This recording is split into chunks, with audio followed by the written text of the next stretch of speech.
Ladies and gentlemen, boys and girls, presenting marching orders.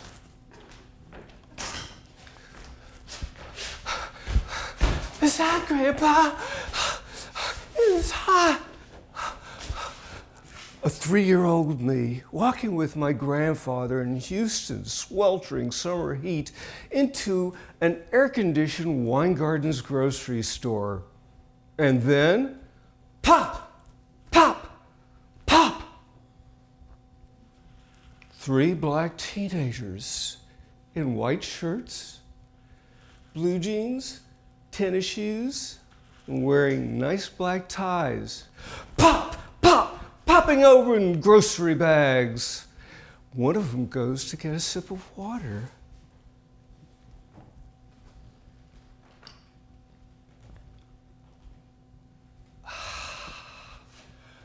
I want to get some water. I run to the fountain, but I can't reach it. But then Grandpa lifts me and takes me to the other fountain. A 15-year-old me working in the same grocery store with now all white grocery sackers. But I know something they don't know. I know how to pop open a bag. Oh yeah, I'm making some noise and making better tips than any of them carrying out the groceries, coming back in and getting a sip of water from the now one and only fountain.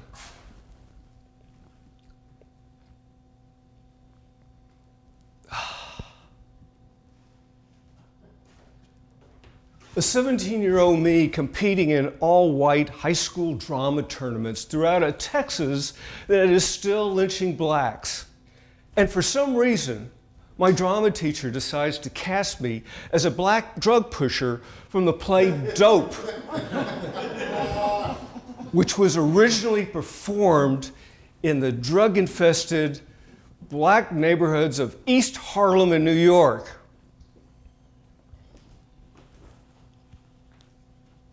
Of course, I'm not wearing makeup, but I am dressed in a black shirt, black pants, and black shoes.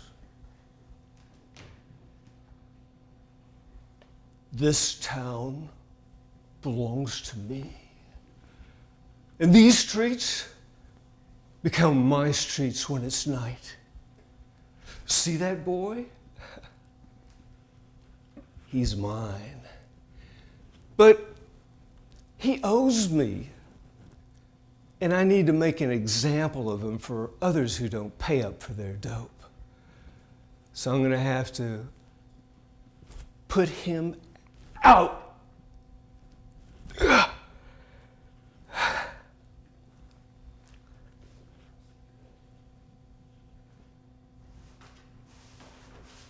Put your hand on your hip, let your backbone slip and work out. Oh, baby, work out, work, baby, work out, baby, work out, work, baby.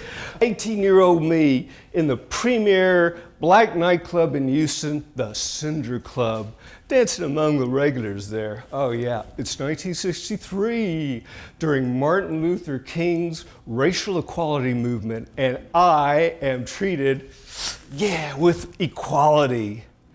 Like when the master of ceremonies comes out to the dance floor and says, "Ladies and gentlemen, will you please clear the floor for the show is about to begin."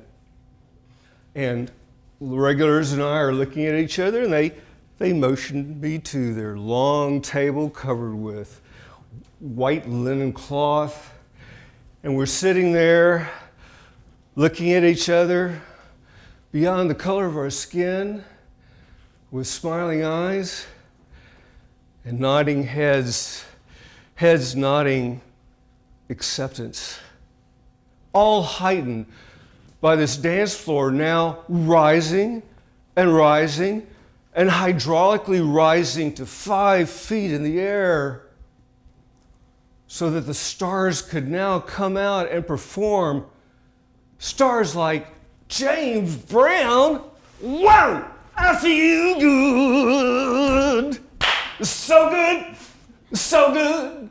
I got you. Wow! God.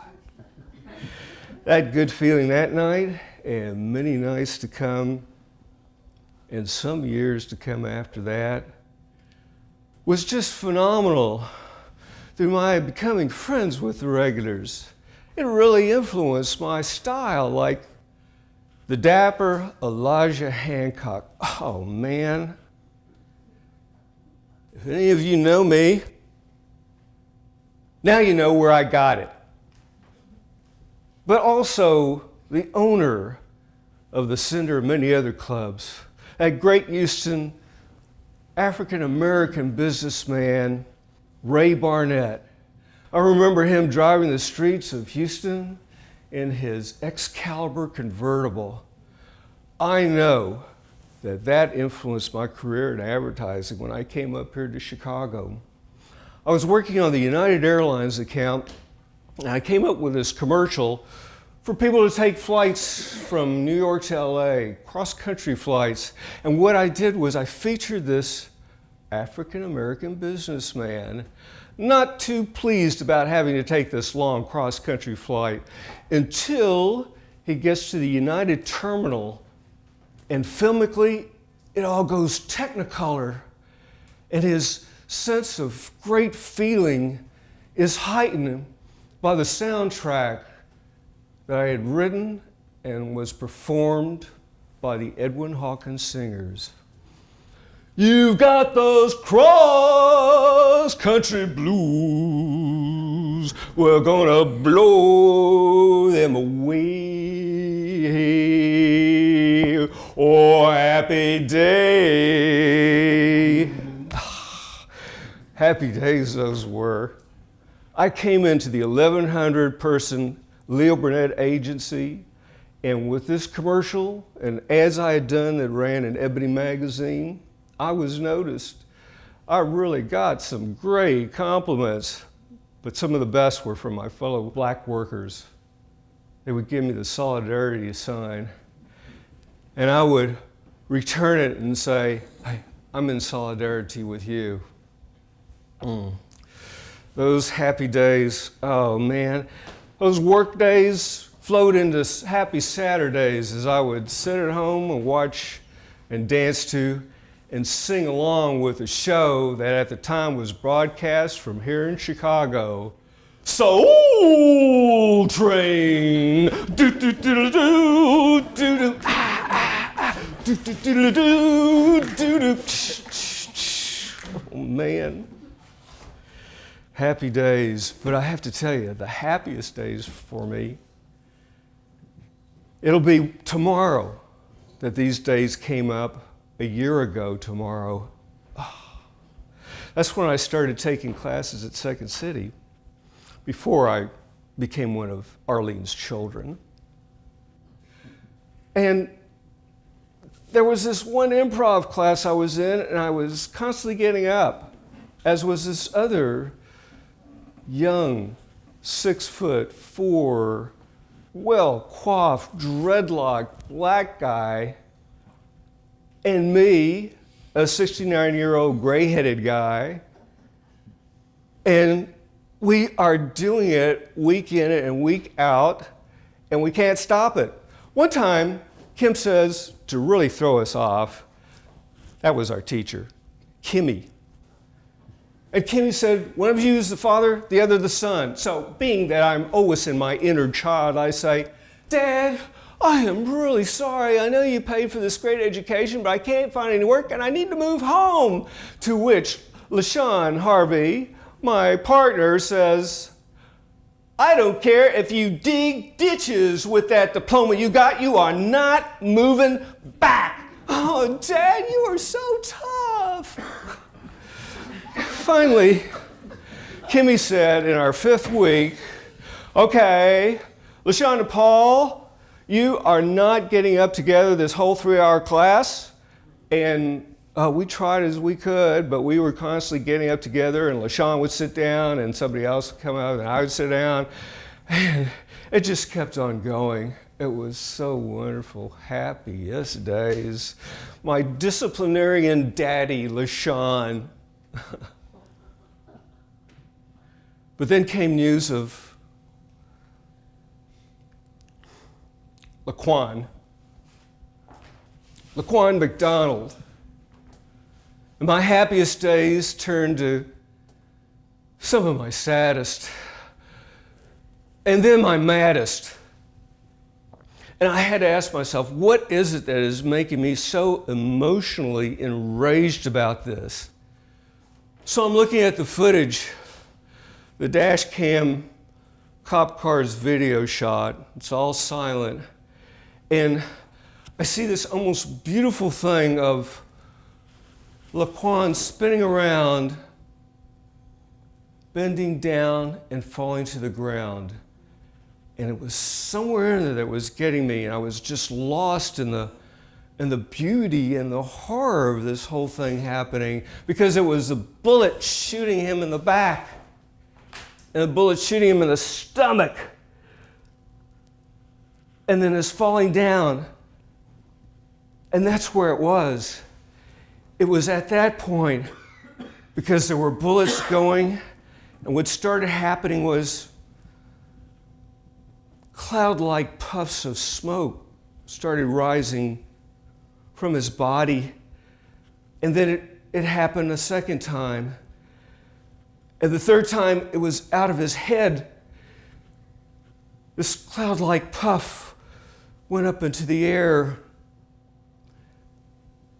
And it took me to cloud-like puffs coming out of Holocaust crematories into the air. And somewhere in those smoky clouds were my aunts and uncles and my other grandpa I never got to meet. Smoke, like the smoke drifting from black folks' front yards planted with burning crosses.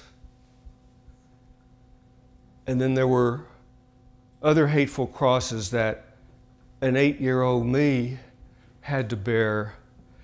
As my third grade and all the other grades at Poe Elementary were marching in to the assembly hall that my third grade teacher, Mrs. Vanover, said would be for something special. And so there they coming in, and there's Mary Montgomery. I was so sweet on her. And there's my very bestest friend, Mickey Finch. And there's me, and we're all standing up. And then there is Mrs. Doty, our principal, gray-haired grandmother type. She's coming up to the stage in the assembly hall. I just really love Mrs. Doty. And she's coming up to the microphone. Hello, boys and girls.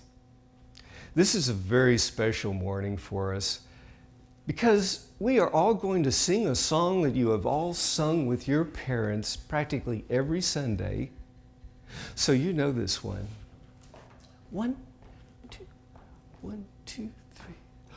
Onward, Christian soldiers, marching as to war, with the cross of Jesus going on before. Paul? Paul, you okay? Paul, may I? Please be okay. Please.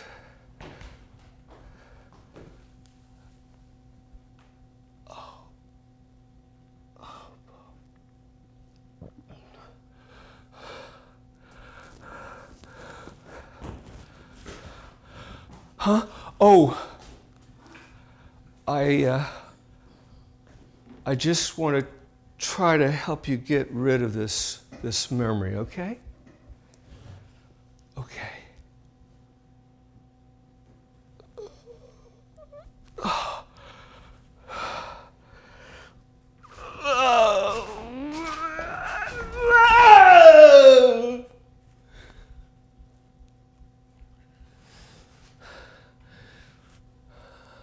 but that memory of hate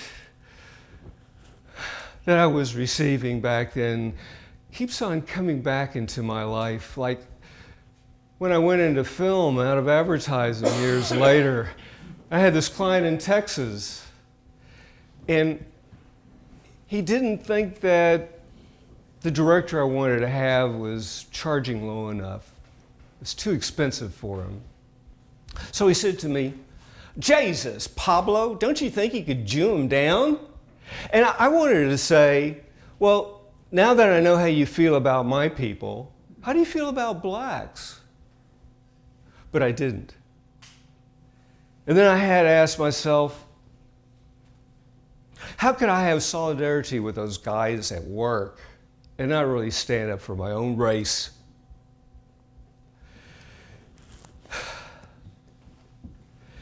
And I realized that solidarity can only come when you join the chorus that came up after Laquan's death.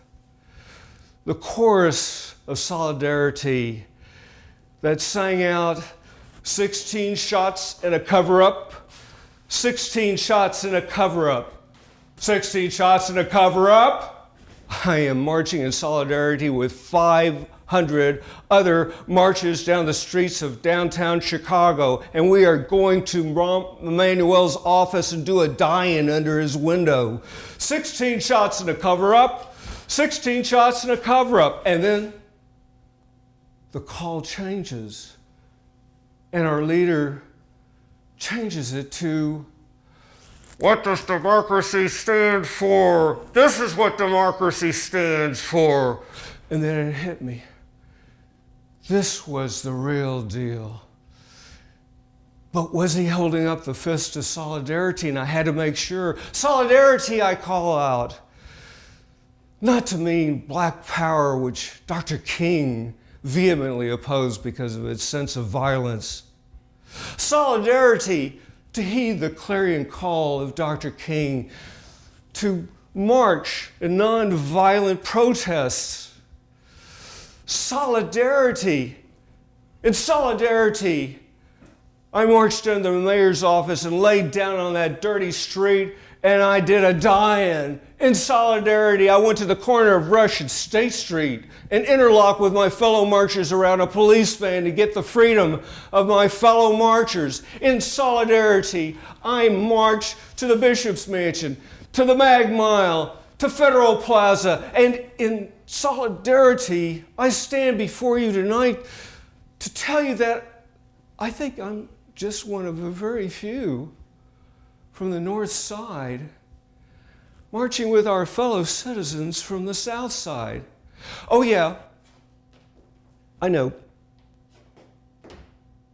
I owe blacks a lot. I mean, if you only knew what a quiet, bashful, only child I was growing up, and how my interrelating with blacks at an early age and throughout my life just brought out the expression in me and much more the transparency.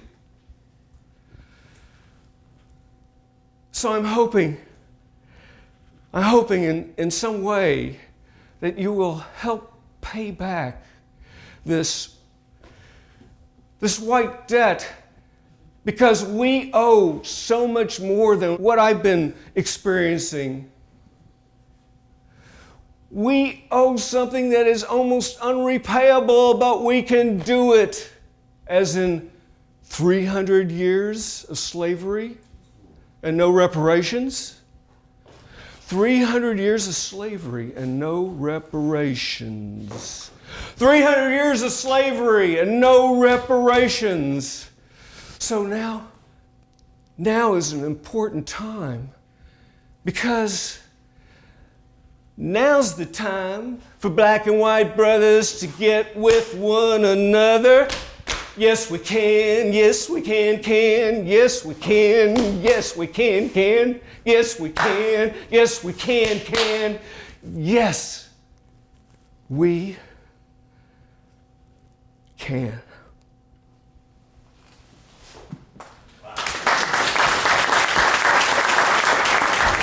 do this. We can.